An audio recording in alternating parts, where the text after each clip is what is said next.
मेरे मामा, जिन्हें मैं बचपन से ही बहुत आदर करता आया हूँ, उनकी एक बेटी थी रेखा। रेखा सुंदर, होशियार और हर किसी के दिल को जीत लेने वाली लड़की थी। उसकी मुस्कान में जैसे पूरी दुनिया का सुख छिपा हो। मामा और मामी ने रेखा को राजकुमारी की तरह पाला था, लेकिन उनकी सबसे बड़ी चिंता थी रेखा की शादी। एक दिन हमारे गांव के ही एक व्यक्ति ने मामा को सुझाव दिया, आपकी बेटी के लिए बहुत अच्छा रिश्ता आया है। लड़का देखने में थोड़ा साधारण है, लेकिन जमीन जायदाद बहुत है। पूरे 50 बीघा खेत है। रेखा का भविष्य सुनहरा हो जाएगा। मामा ने लड़के और उसके परिवार के बारे में जानकारी इकट्ठा की। लड़का, जिसका नाम अखिलेश था, साधारण शक्ल सूरत का था, लेकिन उसके पास खेत, खलिहान और संपत्ति इतनी थी कि कोई भी उसे मना नहीं कर सकता था। मामा को लगा कि यह रिश्ता रेखा के लिए ठीक रहेगा। जब रेखा को यह बात पता चली तो उसने साफ शब्दों में मना कर दिया। उसने कहा, पापा, मैं ऐसे लड़के से शादी नहीं कर सकती जिसे मैं पसंद नहीं करती। पैसा और जमीन मेरे लिए मायने नहीं रखता। लेकिन मामा ने अपनी बात पर जोर देते हुए कहा, बेटी, ये फैसला मैंने तुम्हारे भले के लिए लिया है। आजकल प्यार से ज़्यादा जरूरी स्थिरता है। शादी के बाद सब ठीक हो जाएगा। रेखा ने भारी मन से मामा की बात मान ली। शादी की तैयारियां शुरू हो गई।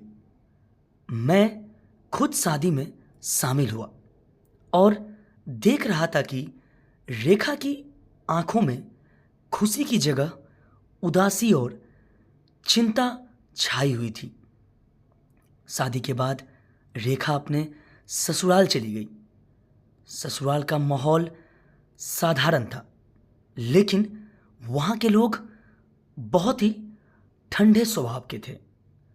अखिलेश के माता पिता जमीन जायदाद के मालिक जरूर थे, लेकिन उनका व्यवहार बहुत कठोर था। अखिलेश खुद कम बोलने वाला और अपने काम में लगा रहने वाला व्यक्ति था।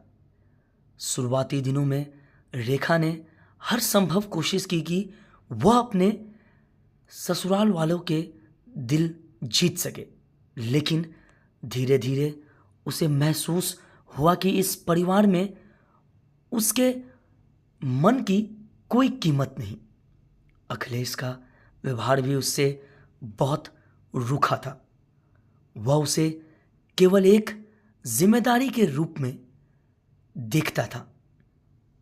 2 महीने बीतते बीतते रेखा ने एक चौंकने वाली सच्चाई का पता लगाया। अखिलेश और उसके परिवार की जो जमीन जायदाद की बातें की गई थी, वह सब झूठ निकली। असल में अखिलेश का परिवार कर्ज में डूबा हुआ था और उनकी जमीन पर भी बैंक का कब्जा होने वाला था। रेखा ने जब यह बात मामा को बताई तो वह शब्द रह गए। उन्होंने तुरंत ससुराल जाकर अखिलेश के पिता से इस बारे में बात की। अखिलेश के पिता ने कहा, भाई साहब, हम मजबूर थे। अगर हमने सच बताया होता तो रिश्ता टूट जाता। अब आप चाहे तो अपनी बेटी को वापस ले जाइए। मामा ने घर लौटकर रेखा से माफ़ी मांगी। उन्होंने कहा, बेटी, मैंने तुम्हारी खुशी के आगे अपनी जिद को ज़्यादा महत्व दिया। मुझे लगा था कि मैं तुम्हारे लिए सही फैसला ले रहा हूँ, लेकिन मैं गलत था। रेखा ने रोते हुए कहा, पापा, मैं जानती हूं कि आपने मेरे लिए ही ये फैसला लिया था, लेकिन अब मैं क्या करूं? इस रिश्ते को निभाना या छोड़ देना मेरे लिए बहुत मुश्किल हो गया है। रेखा ने खुद को मजबूत किया और फैसला किया कि वह अखिलेश के साथ ही रहेगी और उसकी मदद करेगी। उसने अखिलेश से कहा, अगर हम साथ में मेहनत करेंगे तो इस कर्ज से इस कर्ज से बाहर निकल सकते हैं, लेकिन इसके लिए तुम्हें मुझे अपने जीवन का हिस्सा समझना होगा, ना कि सिर्फ एक जिम्मेदारी। अखिलेश ने पहली बार रेखा की बात सुनी और उसके चेहरे पर एक हल्की मुस्कान आई। उसने कहा, तुम सही कह रही हो, मैंने तुम्हें कभी समझने की कोशिश नहीं की, लेकिन अब मैं तुम्हारे साथ हर मुश्किल का सामना करने के लिए तैयार हूं। दोनों ने मिलकर अपनी जिंदगी को सुधारने की ठानी। रेखा ने अखिलेश को खेतों में नई तकनीकों का इस्तेमाल करने का सुझाव दिया। उसने घर के खर्चों को कम किया और छोटे छोटे व्यवसाय शुरू किए। अखिलेश ने भी दिन रात मेहनत करके अपने कर्ज को कम करने की कोशिश की। धीरे धीरे उनके प्रयास रंग लाने लगे। अखिलेश और रेखा के बीच का रिश्ता भी मजबूत हो गया। मामा जब उन्हें देखने गए तो उनकी आंखों में खुशी के आंसू थे। उन्होंने कहा, बेटी, तुमने जिस तरह से अपनी जिंदगी को संभाला है उससे मुझे गर्व है। यह कहानी हमें सिखाती है कि रिश्तों में बाहरी दिखावा और संपत्ति से ज़्यादा महत्वपूर्ण आपसी समझ और मेहनत होती है।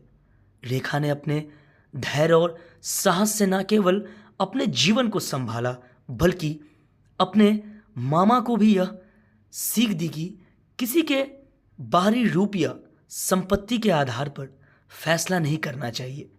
रेखा और अखिलेश की कहानी आज भी हमारे गांव में एक मिसाल है। लोगों का मानना है कि अगर आपके पास सच्ची भावना और मेहनत करने का जज्बा हो तो जिंदगी में कोई भी मुश्किल टिक नहीं सकती।